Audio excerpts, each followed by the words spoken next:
자, 오늘도 우리가 사순절 기간 안에서 있습니다. 주님의 십자가 고난 우리가 묵상하면서 주님의 은혜를 우리가 기억하고 감사하면서 또 주님의 성품을 닮아가는 우리가 되면 좋겠습니다. 자, 마태복음 21장 33절에서 46절 말씀입니다. 주신 말씀을 기도 제목으로 우리 같이 나눕니다. 따라하십니다. 내게 맡겨주신 것을 내 것이라고 착각하지 않게 하시고 열매로 올려드리게 하소서.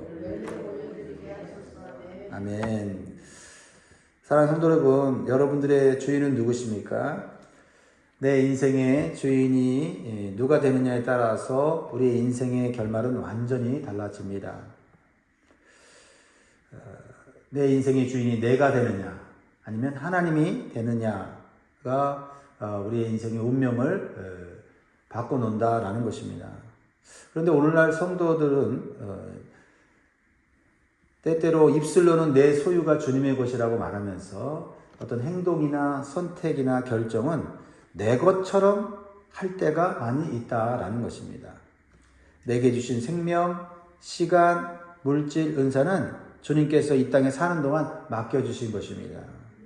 그리고서 그것을 어떻게 사용했는지 회개하는 날이 온다라는 것입니다. 우리가 그것을 기억해야 합니다. 우리는 이 땅의 주인이 아니라 청직이라는 사실을 반드시 깨달아야 합니다. 그래야만 우리가 주님의 나라에 들어가서 살 수 있는 복된 인생이 되는 줄 믿습니다. 오늘 핵심 구절은 오늘 43절인데요.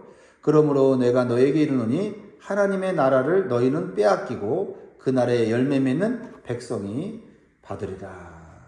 하나님 나라를 빼앗길 수 있다라는 거죠. 누가 받습니까? 열매 맺는 백성이 받는다. 열매가 뭔가를 오늘 말씀 통해서 깨달으면 좋겠어요. 자, 오늘 본문의 이 비유는 포도원 농부의 비유지요. 이 비유의 농부들은 포도원을 관리하고 열매 맺도록 사명을 받았습니다. 하지만 그들은 착각했어요. 포도원을 내 것으로 만들어서 내 마음대로 소유하려고 했다라는 것입니다. 그랬을 때 어떤 일이 생깁니까? 오히려 모든 것을 다 잃게 되더라라는 것입니다. 오늘 이 말씀을 통해서 우리가 꼭 붙들어야 될 핵심 메시지는 이거예요. 하나님이 맡기신 것을 내 것이라고 착각할 때 결국 모든 것을 잃게 된다라는 겁니다. 그러나 하나님을 주인으로 인정하는 청지기로 살아갈 때 우리는 열매 맺는 복된 인생을 살게 된다라는 것입니다. 오늘 이 말씀을 따라서 영적인 교훈을 받고 내 마음에 새기면서 오늘도 하나님의 뜻대로 사시기를 주의 이름으로 축복합니다. 첫 번째로 주시는 교훈은 하나님이 맡기신 것을 내 것이라고 착각할 때 죄가 시작된다는 겁니다. 여러분, 죄가 어떤 윤리적으로 도덕적으로 짓는 죄만이 죄가 아니에요.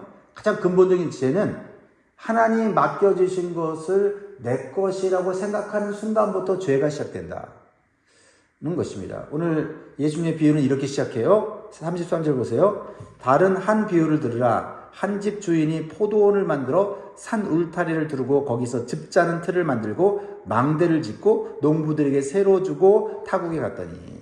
자, 이 말씀을 보면 먼저 들어오는 게 있죠. 포도원을 만든 사람이 누구입니까? 농부들입니까? 아니면 주인입니까? 네. 주인이 포도원을 만들었어요. 산 울타리를 둘렀습니다. 즙 짜는 틀을 만들었어요. 망대까지 세웠습니다. 그리고 주인이 농부들에게 맡겼습니다. 그러니까 농부들은 포도원을 만들지도 않았고 울타리를 만들지 않았고 즙 짜는 틀도 만들지 않았어요. 다 주인에게서 받은 겁니다. 즉 주인의 은혜로 받은 것뿐이라는 겁니다. 거기서 포도원에서 일하면서 포도원에서 나는 것을 먹고 살게 주인이 은혜를 베풀어 줬다라는 겁니다. 그런데 시간이 지나면서 농부들은 그것을 잊어버리기 시작했어요. 처음엔 자신들이 맡은 자로 시작했을지 모릅니다. 그런데 점점 생각이 바뀝니다. 우리가 수고했잖아. 우리가 관리했잖아. 우리가 지켰잖아. 그러니까 이제 이건 우리 것 아니냐 하는 생각이 들어왔다는 겁니다. 자, 이런 마음이 점점 생기니까 어떤 결정을 하고 어떤 선택을 하게 됩니까? 주인이 보낸 종을 때리고 죽이기까지 하죠. 심지어는 주인의 아들까지 죽이면서 뻔뻔하게 얘기를 합니다. 38절에 같이 있습니다. 농부들이 그 아들을 보고 서로 말하되 이는 상속자니 자 죽이고 그의 유산을 차지하자 하고. 얼마나 악한 행동이 나타납니까? 사실 여기서 죄의 본질이 드러나는 거예요. 죄는 단지 나쁜 행동, 나쁜 선택 그런 정도가 아니라는 거죠. 죄의 뿌리는 하나님 없이 내가 주인이 되고 싶다라는 마음이다라는 겁니다. 이 사람들에게만 이런 마음이 있을까요? 사실 인류의 첫 죄도 똑같지 않아요? 아담과 하와도 하나님이 주신 동산에서 은혜로 살았어요. 그렇죠? 그들이 만든 것, 그들이 이룬 것 하나도 없지요. 그런데 그들이 결국 무엇을 원했습니까? 하나님의 자리를 갖고 싶었습니다. 하나님 없이 자기가 마음대로 결정하고 싶었던 겁니다. 성도 여러분, 우리도 똑같습니다. 우리가 하나님 앞에 입으로는 믿는다고 말합니다. 근데 실제 삶 속에서는 내가 자꾸 주인처럼 행세할 때가 있습니다. 내 시간은 내 것이라고 생각합니다. 내 물질은 내 마음대로 써도 된다고 생각합니다. 내 자녀는 내 뜻대로 키워야 할 내 소유처럼 생각합니다. 내 직분도 내 마음대로 할 수 있는 것처럼 여길 때가 있습니다. 물론 처음에는 하나님 앞에 드리고 또 내가 그걸 누립니다. 그래서 점점 내가 원하는 대로 선택하고 판단을 하고 결정을 하는 것입니다. 그것이 바로 내가 주인 행세를 하는 것이다라는 겁니다. 우리는 주인이 아닙니다. 우리는 맡은 자입니다. 가정을 맡은 자입니다. 시간을 맡은 자입니다. 은사를 맡은 자입니다. 교회를 맡은 자입니다. 직분을 맡은 자예요. 우리가 선택하고 결정하는 것이 아니다라는 겁니다. 우리의 신앙이 무너지기 시작하는 지점은 언제입니까? 하나님께서 맡기신 것을 내 것처럼 여기기 시작할 때 그때 우리의 신앙은 무너지기 시작한다라는 겁니다.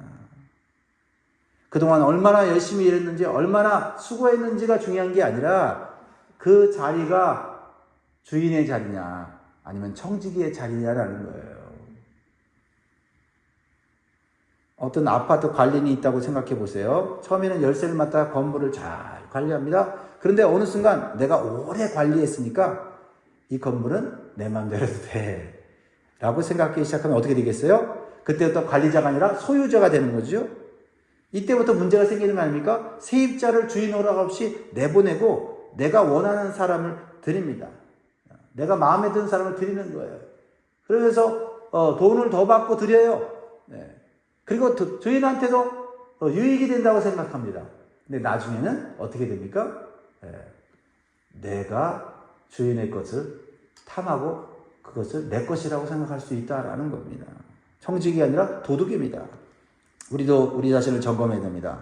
내 삶에서 내가 가장 내 것이라고 붙들고 있는 영역이 무엇입니까? 어떤 시간은 내 것이라고 생각합니까? 어떤 물질은 내 것이라고 생각합니까? 정말 하나님이 주인이십니까? 라는 질문을 할 때 정말 우리가 그렇습니다라고 고백할 수 있는지 우리는 생각해 봐야 합니다. 그러므로 이 말씀 앞에서 우리가 먼저 회개할 것은 이것입니다. 주님, 제 삶은 제 것이 아닙니다. 주님이 맡기신 것입니다. 주님이 원하실 때 드리겠습니다. 이 고백이 회복되어야 신앙이 바로 서기 시작한다라는 것입니다. 두 번째로는요, 하나님은 관리가 아니라 열매를 찾으신다라는 겁니다. 관리가 아니라 열매를 찾으신다. 얼마나 잘 관리했느냐. 그게 아니라 열매를 찾으신다. 즉, 열매를 요구할 때 그것을 드릴 수 있어야 된다는 거죠. 자, 오늘 본문에 포도원 농부가 포도원 주인이 농부들에게 무엇을 찾는지 34절에 나와 있죠. 열매 거둘 때가 가까우매 그 열매를 받으려고 자기 종들을 농부들에게 보내니. 중요한 단어가 있죠. 뭐예요? 열매라는 겁니다. 열매라는 겁니다. 얼마나 그 포도원을 잘 관리했느냐, 그렇죠? 얼마나 그 포도원에서 열심히 일했느냐, 이거 찾는 게 아니라 열매를 요구하신다. 포도원의 목적은 포도원을 가지고 있는 자체가 아닙니다. 그 포도원의 존재의 이유는 결국 열매 맺는 것이다. 우리의 삶도 마찬가지입니다. 하나님 우리를 부르신 이유도 단지 교회 다니는 것에만 있지 않습니다. 하나님은 교회 다니는 것을 통해서 열매를 요구하십니다. 하나님 우리가 교회라는 포도원 안에 그냥 머물러 있는 것을 원치 않으십니다. 너희가 그 안에서 열매를 맺고 있느냐라는 것입니다.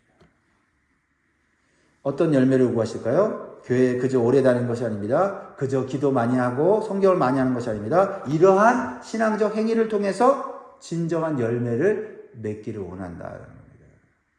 즉 죄에 대한 회개의 열매가 있느냐? 예전보다 죄를 더 미워하게 되었느냐? 이게 열매라는 거예요. 열심히 다녔는데 교회 다니면서 욕심 부리고 시기하고 질투는 더 많아졌어요.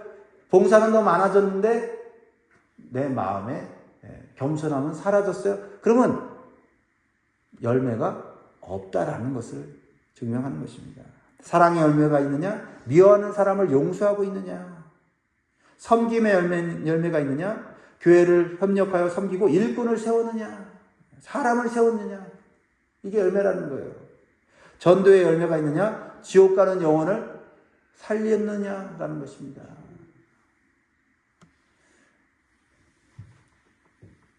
하나님은 모든 것을 은혜로 주시고 이러한 열매를 우리에게 요구하신다라는 겁니다. 그러므로 우리는 이렇게 기도해야 됩니다. 주님, 제가 교회 안에만 머물러 있는 사람이 아니라 열매 맺는 사람이 되게 하옵소서. 이 기도를 해야 됩니다. 세 번째로 주시는 교훈은 하나님을 주인으로 인정할 때 청지기의 삶이 회복됩니다. 본문을 보면 포도원 주인은 단순히 멀리 계신 분이 아니에요. 잠시 보이지 않았을 뿐입니다. 결국 다시 이 땅에 오십니다. 그리고 물으신다는 거예요. 40절, 그러면 포도원 주인이 올 때에 그 농부들을 어떻게 하겠느냐. 포도원 주인이 온다라는 겁니다. 온다라는 거예요. 내가 포도원 받았으니 관리하고 영원히 내가 누리며 살겠다. 그런 태도로는 주인이 원하시는 열매를 드릴 수 없다는 거죠. 주인이 오신다. 오실 때 지금까지 내가 한 모든 것에 대해서 회개하는 날이 온다라는 것을 기억해야 된다는 겁니다. 맡겨진 일에 대한 책임, 맡겨진 사명에 대한 책임을 물으신다라는 겁니다. 이 비유가 우리에게 주는 중요한 교훈은 이것입니다. 하나님은 멀리 계신 분이 아니다라는 겁니다. 하나님 반드시 다시 결산하기 위해서 오신다라는 것입니다. 우리가 가져야 될 올바른 신앙의 태도는 하나님이 계신다는 것을 인정하는 것뿐만 아니라 하나님이 내 삶의 주인이시다라는 것을 인정해야 될 줄 믿습니다. 많은 사람들이 하나님의 존재는 인정해요. 그러면서 위로를 구합니다. 도움을 구합니다. 그러면서 하나님을 경험하게 돼요. 그러나 실제 삶의 주권은 하나님께 드리지 않는데 문제가 있다는 거죠. 이게 가장 중요하다는 겁니다. 하나님 저를 도와주세요. 그런데 결정은 제가 하겠습니다. 하나님 은혜 주세요. 그러나 삶의 방향은 제가 정하겠습니다. 하나님 복 주세요. 그런데 제 시간과 물질과 관계는 제 뜻대로 하겠습니다. 뭔가 하나님과 연결되어 있고 하나님을 위해서 뭔가 하는 것 같은데 결국은 내 뜻대로 내 고집대로 하고 있지 않습니까? 이것은 하나님을 주인으로 인정하는 것은 아닙니다. 그저 필요할 때 찾는 분 정도로 대하는 것이죠. 그러나 열매 맺는 청지기의 삶은 이렇게 고백하는 거예요. 주님, 제 인생은 제 것이 아닙니다. 저는 소유자가 아닙니다. 맡은 자입니다. 그러므로 주님이 원하실 때 언제든지 드리겠습니다. 라는 거죠. 이 고백이 회복되어야 우리의 삶의 열매가 맺혀진다라는 겁니다. 근데 오늘 본문에 나타난 농부들은 어떤 자세를 가졌습니까?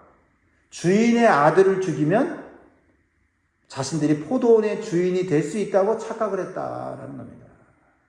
주인을 바꾸려고 하는 거예요. 38절 39절에 농부들이 그 아들을 보고 서로 말하되 이는 상속자니 자 죽이고 그의 유산을 차지하자 하고 이에 잡아 포도원 밖에 내쫓아 죽였느니라. 자, 그러면 어떤 일이 벌어질까요? 포도원을 정말 차지할 수 있을까요? 결코 그렇게 되지 않는다라는 것을 말씀하고 있는 겁니다. 주인이 와서 그들에게 주어진 포도원을 빼앗아버리고 다른 사람에게 주신다고 말씀하고 있습니다. 41절 그들이 말하되 그 악한 자들을 진멸하고 포도원은 제때에 열매를 바칠 만한 다른 농부들에게 새로 줄지니라. 제때에 열매를 바칠 만한. 그렇죠? 주님이 요구하실 때 드려야 된다는 거예요. 주님이 원하실 때 드려야 된다는 겁니다. 우리의 인생도 마찬가지입니다. 주인 자리는 원래 하나님 자리입니다. 그런데 우리가 그 자리에 앉으려고 하니까 두려움이 커지고 욕심이 커지고 조급함이 커지고 통제해야 할 마음이 커지는 거예요. 근본적인 걸 해결해야 합니다. 하나님을 주인으로 인정한다는 것은 아주 구체적이에요. 무엇을 결정할 때 기도부터 하는 겁니다. 내 유익보다 하나님 뜻을 먼저 묻는 거죠. 내 감정보다 말씀을 우선시하는 겁니다. 그리고 순종의 열매를 올려드리는 거예요. 사랑하는 성도 여러분, 우리는 하나님께 도움을 구하면서도 주권은 드리지 않는 그런 신앙생활을 하고 있는지 생각해 봐야 돼요. 가만히 묵상해 봐야 돼요. 포도원을 열심히 관리하는 것이 문제가 아니라 주인이 요구할 때 그 열매를 드리는 게 중요하다는 겁니다. 우리의 인생도 한 번뿐인 인생이죠. 그렇죠? 주님이 우리에게 요구하시는 때가 있어요. 요구하시는 것이 있습니다. 그때 그것을 제때에 드릴 수 있어야 한다라는 겁니다. 오늘 주님 앞에서 다시 우리의 자리를 바로 잡으면 좋겠습니다. 주님, 저는 주인이 아닙니다. 주님이 주신 시간, 물질, 은사, 주님이 원하시는 대로 드리겠습니다. 고백하는 것이 영원한 복된 삶을 사는 길이다라고 오늘 가르쳐 주는 거죠. 말씀 맺겠습니다. 사랑하는 성도 여러분, 오늘 말씀은 우리를 두 길 앞에 세우십니다. 한 길은 악한 농부들의 길이에요. 하나님이 맡기신 것을 자기 것처럼 여기고 하나님이 찾으신 열매를 거절하고 결국 모든 것을 잃게 되는 비참한 길입니다. 다른 한 길은 선한 청지기의 길입니다. 하나님이 맡기신 것을 하나님 것으로 인정하고 은혜의 포도원에서 주인을 기쁘시게 하며 열매 맺는 인생의 길을 걸어가는 거예요. 다시 한번 마음에 새기십시오. 하나님이 맡기신 것을 내 것이라고 착각할 때 결국 우리가 원하는 대로 되지 않고 모든 것을 잃게 된다는 것입니다. 은혜의 포도원 안에서 하나님을 주인으로 인정하는 청지기로 살아갈 수 있기를 바랍니다. 그래서 우리의 삶이 가정에서, 교회에서, 일터에서 하나님의 나라의 열매로 가득한 복된 인생이 되시기를 주의 이름으로 축원드립니다. 기도하겠습니다.